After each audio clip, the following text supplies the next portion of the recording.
The connection between tipping and minimum wages remains fraught. For years now, there have been several debates circulating around the minimum wage in various states across the country. One of those is simply whether the minimum wage in the U.S. is high enough, and is the reason that the Fight for 15 movement became very prominent in recent years. There's another debate going on in a similar vein that's a little harder to quantify, and it has to do with who actually is eligible for the minimum wage. Specifically, it centers around whether restaurant workers can be paid an hourly wage below the minimum wage, with money from tips nominally making up the difference. Some cities and states have voted to change those policies, meaning that a server at a restaurant would no longer depend on tips to reach that state's minimum wage.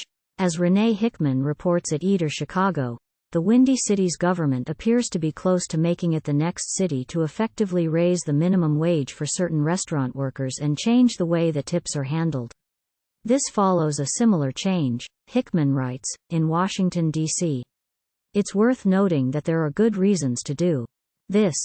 Hickman cites data that suggests that tipping dropped between the first and second quarters of this year.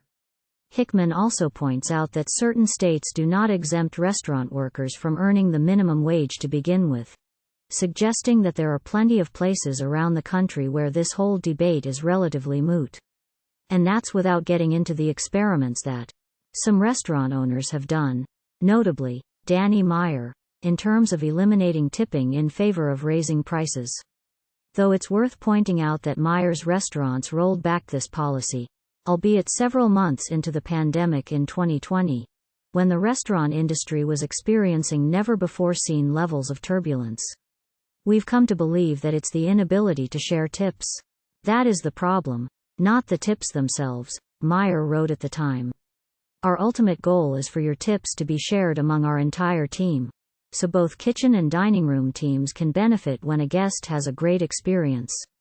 And while the action of a private business owner is not the same as a local or state government taking action, Meyer's experience does indicate some useful lessons that those crafting policies could take note of.